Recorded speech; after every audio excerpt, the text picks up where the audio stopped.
아동 성학대 혐의로 체포된 한인 초등학교 상담사가 휴직 상태에서도 7만 달러에 달하는 급여를 챙긴 사실이 뒤늦게 알려졌습니다.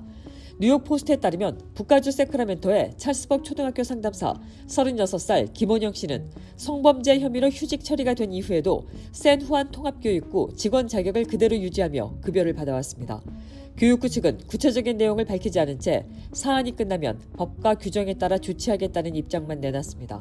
김 씨는 지난해 세크라멘토 카운티 셰리프국에 체포됐습니다. 혐의는 14세 미만 미성년자를 대상으로 한 음란 행위 8건과 성폭력 2건입니다. 사건의 발단은 2024년 9월 로즈빌 베이사이드 교회에서 김 씨에게 피해를 당한 15살 소녀의 신고였습니다. 당시 김 씨는 해당 교회 청소년 그룹 리더로 활동하고 있었습니다. 수사 과정에서 찰스벅 초등학교 재학생에게도 유사한 범행을 저질렀다는 사실이 추가로 확인됐으며 김 씨는 이전에 한국 학교에서도 근무한 것으로 알려졌습니다. 김 씨는 현재 세크라멘토 카운티 구치소에 수감돼 있으며 재판은 4월 13일에 시작됩니다. 맨해튼 펜스테이션 인근에서 잠을 자고 있던 노숙자에게 불을 지른 방화 사건으로 용의자 2명이 체포됐습니다. 경찰에 따르면 지난 월요일 밤 9시 직전 37살 노숙자 남성이 펜스테이션 밖 택시 승강장 구역에서 누워있던 중 남성 2명과 여성 1명이 접근해 불을 질렀습니다. 목격자들이 즉시 불을 끄려 했고 소방대원과 경찰이 출동해 신속히 진화했지만 피해자는 팔과 등에 2도 화상을 입고 병원으로 이송됐습니다. 브루클린에 거주하고 있는 47살 데이먼 존슨은 사건 직후 현장에서 체포됐습니다. 감시 카메라에는 존슨이 피해자 옆에 쪼그려 앉았다 자리를 뜨는 장면이 포착됐으며 경찰은 그가 피해자의 재킷에 불을 붙인 것으로 보고 있습니다. 존슨은 살인미수와 폭행, 무모한 위험행위 혐의로 기소됐으며 무죄를 주장했지만 보석 없이 구금됐습니다.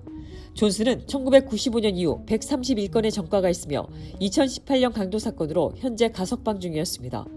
퀸즈 거주 33살 라일라 나자르는 수요일 추가 체포돼 폭행 혐의로 기소됐습니다.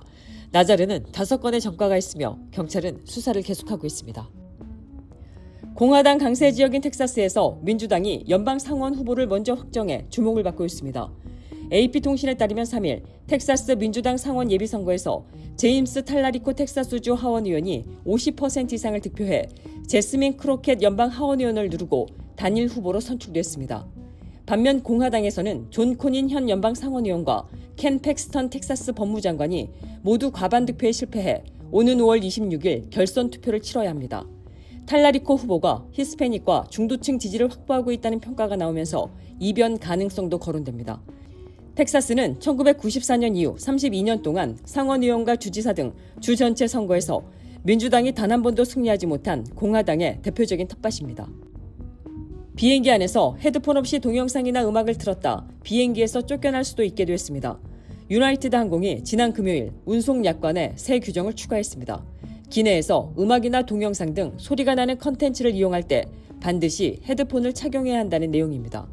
지키지 않으면 해당 항공편에서 내려야 하거나 향후 유나이티드 항공 이용이 제한될 수 있습니다. 유나이티드 항공은 기존 기내 와이파이 이용 안내에도 헤드폰 착용을 권고해 왔는데 이번에 스타링크 위성 인터넷 서비스 확대에 맞춰 이를 공식 약관에 명문화했다고 설명했습니다. 항공사 측은 이 규정을 어겨 탑승이 거부되더라도 항공사에 책임이 없다는 점도 약관에 명시했습니다. 다만 해당 승객은 환불을 요청할 수는 있습니다.